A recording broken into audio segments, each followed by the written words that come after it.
Assalamu alaikum class. I hope you all will be fine और आई hope कि आप लोगों के दिन अच्छे गुजर रहे होंगे। एक और चीज़ मैंने यहाँ पे आपको बतानी है कि आप लोग कोशिश किया करें कि डेली जो है अपने जो कुर्तबा पोर्टल की आपको आईडी मिली है आप उसमें ऑनलाइन आया करें और उस पोर्टल में जाके आप अपने सब्जेक्ट्स को देखा करें लाजमी एक बार, क्योंकि इससे आपकी ऑटोमेटिक अटेंडेंस लगती है। फॉर एग्जांपल किस तरह आपने ये अपना कुर्तबा यूनिवर्सिटी का ऑनलाइन पोर्टल खोलना है, ठीक है। तो ये आपकी इस तरह प्रोफाइल खुल जाएगी। आपने क्या करना है कि माई कोर्सेज में जाके कोर्सेज ओपन करने हैं, तो आपके पास सारे सब्जेक्ट्स ये कोर्सेज आ जाएंगे। तो उस दिन यहाँ पे ये ग्रीन डॉट जो है ये शो कर रहा है कि आज किस किस सब्जेक्ट की आपकी क्लास है। तो जो ग्रीन सब्जेक्ट डॉट वाले होंगे उन सब्जेक्ट की क्लास होगी। तो आप सिंपली क्या करेंगे कि फॉर एग्जांपल एनिमल बिहेवियर की क्लास है, तो आपने इसको ओपन करना है और यहाँ से आप इसके लेक्चर्स में चले जाएंगे। तो जैसे ही आप इसके लेक्चर्स में इंटर होंगे तो ऑटोमेटिकली आपकी अटेंडेंस लगेगी, ठीक है। और ये ऑटोमेटिकली अटेंडेंस, जारी बात है एंड पे आप लोगों के अटेंडेंस के मार्क्स होते हैं। तो इस बार वो जो 10 मार्क्स होते हैं इंटरनल, तो वो प्योरली इस बार अटेंडेंस ही होंगे, बिकॉज कुछ कोई असाइनमेंट्स या क्विजेज वगैरह हम नहीं ले सकते इधर ऑनलाइन सिस्टम में। तो इसलिए कोशिश करें कि डेली आप लोग आएँ ताकि आप लोगों की अटेंडेंस लगती रहे साथ साथ, ठीक है। और दूसरा, मैं जो इधर लेक्चर अपना अपलोड करता हूँ, ठीक है, तो यहाँ पे अगर आपको नज़र आ रहा होगा कि ये 515 MB is the max file limit. तो मैं 15 MB से ज़्यादा का लेक्चर अपलोड नहीं कर सकता यहाँ पे, लेकिन मेरे लेक्चर्स बहुत बड़े बड़े होते हैं, 80 MB तक भी चले जाते हैं, 100 से अबव भी चले जाते हैं। तो मैंने क्या किया है कि मैंने अपना यूट्यूब पे चैनल बनाया और मैंने अपने सारे लेक्चर्स वहाँ पे अपलोड किए हैं। तो यहाँ पे मैं हर लेक्चर के साथ एक लिंक देता हूँ। ये लिंक जो है उस यूट्यूब का लिंक है। और यहाँ पे फॉर एग्जांपल आपने लेक्चर नंबर 2 को एक्सेस करना है, तो इस लिंक पे आप जैसे ही क्लिक करेंगे तो यहाँ पे ये लेक्चर खोलाएगा यूट्यूब पे। और ये जो लेक्चर है ये मेरे अपने रिकॉर्डेड लेक्चर है, मैंने कोई और यूट्यूब से कोई लिंक नहीं डाले, ठीक है। तो इधर से आप मेरे लेक्चर्स सुन सकते हैं, ठीक है। तो कोशिश किया करेंगे डेली आप लोग ये कम से कम पोर्टल ओपन करके और वो सब्जेक्ट ज़रूर ओपन किया करें ताकि आपकी अटेंडेंस लगती रहे। और यहाँ पे जो लिंक है ये लिंक में मैं अपने ही रिकॉर्डेड लेक्चर्स के लिंक देता हूँ। तो मैं वो जैसे लेक्चर रिकॉर्ड होता है तो इधर तो अपलोड नहीं कर सकता, तो इधर मैं खाली पीपीटी प्रेजेंटेशन अपलोड कर देता हूँ या पीडीएफ नोट्स अपलोड करता हूँ। और जो लेक्चर है वो मैं यूट्यूब के चैनल पे अपलोड करता हूँ और वहाँ से लिंक यहाँ पे ऐड करता हूँ। और ये जो फाइल्स हैं ये हमारे पास नोट्स हैं, इसमें पीडीएफ फाइल्स भी है और पावर पॉइंट प्रेजेंटेशंस भी हैं। तो ये फाइल्स भी आप यहाँ से नोट्स वगैरह भी हासिल कर सकते हैं, ठीक है। आई होप आप लोगों को समझ आ गई होगी। तो चलें आज का लेक्चर स्टार्ट करते हैं। बिस्मिल्लाहिर्रहमानिर्रहीम। So this is 17th lecture of animal behaviour. तो now we will study classification of learning behaviour. अगर यहाँ पे कर दें, ठीक है, ये सही रहेगा। सो हम लर्निंग बिहेवियर, पिछले लेक्चर में हमने लर्निंग बिहेवियर पढ़ा, तो अब हम क्लासिफिकेशन ऑफ लर्निंग बिहेवियर, आज हम उसकी टाइप्स स्टार्ट कर रहे हैं। So the very first type is the habituation. Habituation हम किसे कहते हैं? It is defined as a gradual decrease in response which occur when a stimulus is repeated frequently with neither reward or punishment।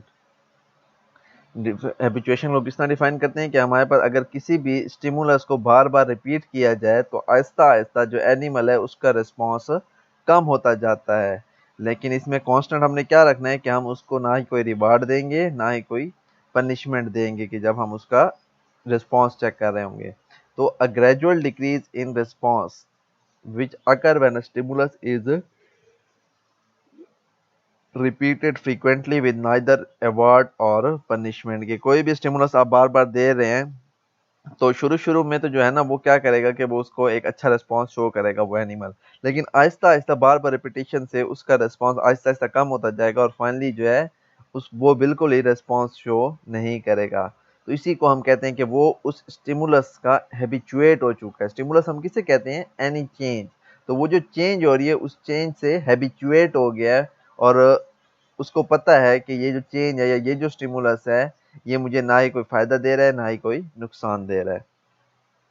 दूसरी definition है हमारे पास, learning to ignore an insignificant stimuli. कि जब आदमी किसी भी इनसिग्निफिकेंट स्टिमुलाई को लर्न करना स्टार्ट कर दे वो सॉरी इग्नोर करना स्टार्ट कर दे, तो इग्नोर करना सीख ले, तो उसको हम हैबिचुएशन कहते हैं। किसी भी इनसिग्निफिकेंट स्टिमुलाई को अगर कोई एनिमल इग्नोर करना सीख ले तो उसको हम हैबिचुएशन कहते हैं। इनसिग्निफिकेंट स्टिमुलाई लाइक अगर कोई रिवार्ड है तो रिवार्ड इज या फूड वगैरह वो सिग्निफिकेंट स्टिमुलस है। पनिशमेंट है, आपको बॉडी को नुकसान हो रहा है, वो भी आपके पास सिग्निफिकेंट स्टिमुलस है।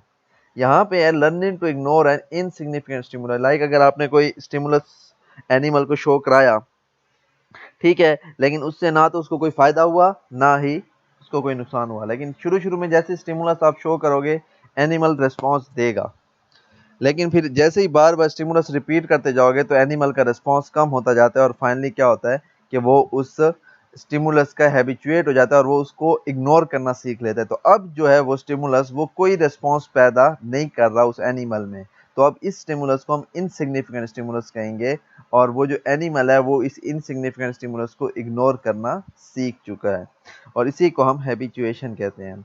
This is the simplest type of learning, ये हमारे पास लर्निंग की सबसे सिंपलेस्ट टाइप है। ठीक है, अगर हम एग्जाम्पल पढ़ें तो हमें क्लियर होगा। एग्जाम्पल नंबर 1 में हम देखते हैं, in an experiment a snail is placed on a glass sheet and it starts moving. क्या किया उन्होंने, एक ग्लास शीट पे एक स्नेल को रखा, ये हमारे पास स्नेल है, तो इसने क्या किया, आहिस्ता आहिस्ता उस ग्लास शीट पे मूव करना स्टार्ट हुआ। But when the glass sheet is tapped, उन्होंने क्या किया, हाथ से ग्लास के ऊपर एक उसको टैपिंग की, ठीक है, हाथ से या किसी भी रॉड वगैरह से, तो क्या हुआ, but when the glass is tapped it retract back into its shell. जैसे उन्होंने टैपिंग की ग्लास पे तो स्नेल क्या हो गया, अपने शेल के अंदर चला गया। After some time the snail again comes out, थोड़ी देर के बाद क्या हुआ कि स्नेल जो है वापस बाहर आया और वापस उसने मूवमेंट स्टार्ट की। When the glass is tapped again, ठीक है, जब वापस उन्होंने ग्लास को टैपिंग किया, the snail again retract into its shell, snail क्या हुआ, वापस से अपने शेल में घुस गया। बट दिस टाइम सॉरी इधर टाइप नहीं है, but this time it comes out early, लेकिन इस टाइम क्या हुआ कि वो पहले से जल्दी बाहर आ गया। After repeated attempts it emerges more quickly and finally the tapping has no affect on snail. क्या किया उन्होंने, एक स्नेल लिया, उसको ग्लास शीट पे रखा, उसने मूवमेंट स्टार्ट की, उन्होंने क्या किया, ग्लास शीट पे टैपिंग की। टैपिंग जैसे ही टैपिंग हुई, स्नेल क्या हो गया, शेल के अंदर वापस से एंटर हो गया, छुप गया।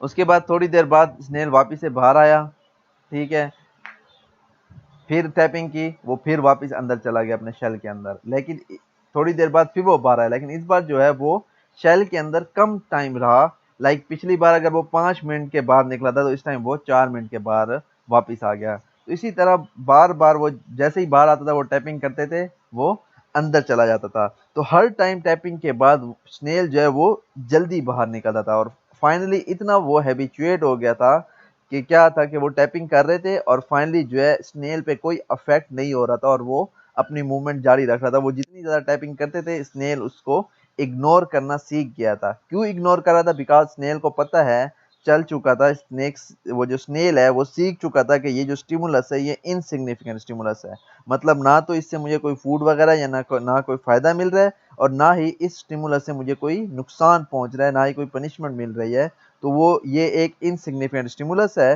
तो इस इनसिग्निफिकेंट स्टिमुलस को वो इग्नोर करना सीख चुका है। तो फाइनली जितनी बार भी साइंटिस्ट टैपिंग कर रहे थे तो स्नेल अपने शेल के अंदर वापस नहीं जा रहा था। तो इसी को हम कहते हैं हैबिचुएशन, कि वो उस पार्टिकुलर सिचुएशन का से हैबिचुएट हो चुका था। ठीक है, एग्जाम्पल नंबर अगर हम 2 देखें तो एग्जाम्पल नंबर 2 है हमारे पास स्केयर क्रो इन फील्ड। स्केयर क्रो हम इन पुतलों को कहते हैं कि आपने अक्सर देखा होगा कि फसलों में वो क्या करते हैं कि इस तरह के पुतले बना लेते हैं और ये क्या करते हैं, इन पुतलों को डर के जो है बर्ड्स नहीं आते हैं। और अगर आप इसी साथ में ही देखें तो इसी स्केयर क्रो जो है, जो पुतला लगा हुआ है बर्ड्स को डराने के लिए, उसी के ऊपर आके कौवे बैठे हैं। तो क्या होता है कि जब ये स्केयर क्रो फील्ड्स में लगाए जाते हैं तो शुरू शुरू में तो परिंदे डरते हैं, ठीक है, हवा से ये हिल रहा होता है तो परिंदे डरते हैं, लेकिन आहिस्ता आहिस्ता परिंदे ये देखने लग जाते हैं कि ये मूवमेंट तो कर रहा है लेकिन ये हमें कोई नुकसान नहीं पहुंचा रहा, ये हमारे लिए इनसिग्निफिकेंट स्टिमुलस है। तो फाइनली आहिस्ता आहिस्ता वो इस चीज़ के जैसे ही हैबिचुएट हो जाते हैं, उनको पता चल जाता है कि ये एक इनसिग्निफिकेंट स्टिमुलस है, तो वो क्या करते हैं कि उसको इग्नोर करना सीख लेते हैं। मींस वो हैबिचुएट हो जाते हैं और फिर इस यही स्केयरक्रो फील्ड में ठहरा भी होता है, लेकिन वो उसी के ऊपर आके बैठते हैं, बिकॉज़ उनको पता चल चुका है कि ये जो स्टिमुलस है ये इनसिग्निफिकेंट है, इससे हमें कोई पनिशमेंट नहीं मिल सकती, कोई नुकसान नहीं पहुंच सकता। एग्जाम्पल नंबर 3 है हमारे पास, people sleeping near railway track. ठीक है, लाइक जैसे कि पिक्चर में आपको नजर आ गई, सारे घर हैं और यहाँ से ट्रेन गुजरी है। अब आपको पता है कि ट्रेन जब भी गुजरती है तो वो बहुत ज्यादा शोर करती है और बहुत ज्यादा उसकी साउंड होती है। तो अब क्या होता है कि कोई भी अगर नया बंदा इसी ऐसे घर में शिफ्ट होता है कि जहाँ से रेलवे ट्रैक नज़दीक हो, तो शुरू शुरू में उसको जब रेस्ट करने में या सोने में बहुत ज़्यादा मुश्किलात होती हैं, तो जैसे ही रात को ट्रेन आती है तो वो डर के उठ जाते हैं। ठीक है, फिर आहिस्ता आहिस्ता क्या होता है कि वो आहिस्ता आहिस्ता वो हैबिचुएट होते जाते हैं और इसी को वो इस इनसिग्निफिकेंट स्टिमुलस को इग्नोर करने लग जाते हैं, बिकॉज ट्रेन की सिर्फ साउंड है, बाकी उनको कोई नुकसान नहीं होता। तो फाइनली आफ्टर 2 to 3 मंथ्स वही बंदे होंगे उसी घर में जो पहले सो नहीं सकते होंगे ट्रेन की आवाज़ में, अब ट्रेन गुजर जाती है और उनको नींद में पता भी नहीं चलता। तो अब इसी को हम कहते हैं हैबिचुएट होना। और अगर फिर उस उन्हीं बंदों के घर कोई गेस्ट आ जाए कि जो पहले रेलवे ट्रैक के नज़दीक नहीं सोए, तो वापस वही सेम फीलिंग उनके गेस्ट्स फील करते हैं। लाइक वो जो रह रहे हैं 2-3 मंथ से वो तो इजीली सो रहे होते हैं, लेकिन जो उनके गेस्ट हैं वो फिर सही तरह से सो नहीं पाते, क्योंकि उन वो ट्रेन की आवाज़ जो गुजरने की है वो उनको डिस्टर्ब करती है और उनको नींद सही से नहीं आती। तो ये भी हमारे पास एक एग्जांपल है हैबिचुएशन की। ठीक है, कि जब भी कोई एनिमल इनसिग्निफिकेंट स्टिमुलस को इग्नोर करना सीख जाए तो उसको हम हैबिचुएशन कहते हैं।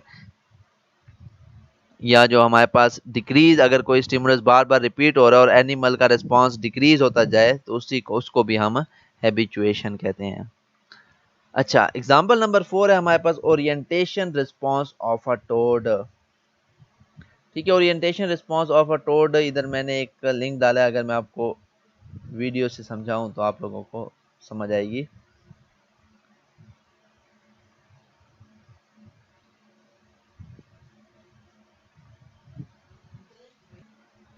ठीक है, यहाँ पे उन्होंने, ये मैं अगर आपको वीडियो दिखा दूं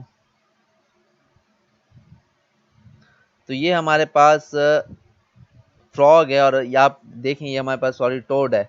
ठीक है, और टोड यहाँ पे उसको लेज़र लाइट, जब भी आप उसको दिखाओ टोड को, तो वो क्या करता है, उस लेज़र लाइट को फूड समझता है और वो उस पे, आप देखें यहाँ पे इस पे अपनी टंग मार रहा है कि ये फूड है और मैं इसको खा जाऊँ।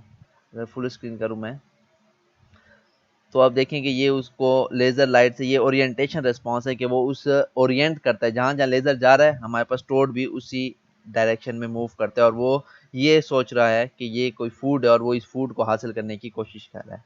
अब क्या होगा कि अगर हम इसको बार बार इसी एक्सपीरियंस से गुजारें, यही स्टिमुलस दें, ठीक है, तो आहिस्ता आहिस्ता इसका रिस्पॉन्स क्या होता जाएगा, डिक्रीज होता जाएगा। और फाइनली आप इसको सेम टोड को अगर बार बार आप रिपीट करा रहे हैं ये लेज़र की प्रैक्टिस, तो क्या होगा कि ये टोड बिल्कुल लेजर पे कोई रिस्पांस शो नहीं करेगा, बिकॉज अब ये ट्राई कर रहा है और ये समझ रहा है फूड है। जब बहुत बार ये ट्राई कर चुका होगा तो इसको आखिरकार ये समझ आ जाएगी, ये सीख जाएगा कि ये फूड नहीं है बल्कि एक इनसिग्निफिकेंट स्टिमुलस है, ना मुझे इसका कोई नुकसान है ना ही कोई फायदा है। तो फाइनली ये उसको इग्नोर करना सीख जाएगा और हैबिचुएट हो जाएगा कि लेजर को इग्नोर करना है। ठीक है, यहाँ पे आप देख रहे हो क्लियरली कि वो अपनी टंग से जो है लेजर को हिट कर रहा है, ये देखें।